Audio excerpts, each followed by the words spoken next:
Christmas is no holiday for analysts at Australian intelligence agencies who are used to an annual spike in chatter between would-be terrorists. Christmas has for many years now created for the Australian security agencies something of a high point, if you like, there's a lump in the threat. With recent terror plots in Melbourne still fresh, Scott Morrison wants the encryption bill pulled out of a bipartisan intelligence committee and passed by Parliament before Christmas. That is the most important bill.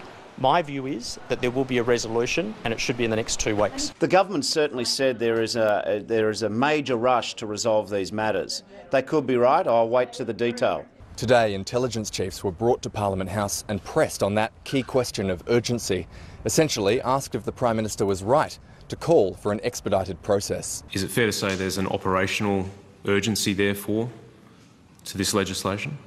Without question, Chair. The laws would give agencies the power to force tech companies to build new solutions to crack encrypted devices. Going through the device would be the easiest thing. That would be either through a keystroke logger, maybe an additional secretive app. The country's top spy says his agency plans to put the powers to use as soon as the bill becomes law. I anticipate that ASIO would immediately seek to use this legislation if and when it becomes available. The committee was planning more public hearings to debate changes to the laws. It's imperative that we get it right because as it stands, the bill is a threat to the cyber security of all Australians. The Communications Alliance represents companies including Google, Apple, Optus and Telstra and has grave concerns about the scope of the bill, warning some companies might pull out of Australia because of secrecy laws that would force them to cover the agency's tracks.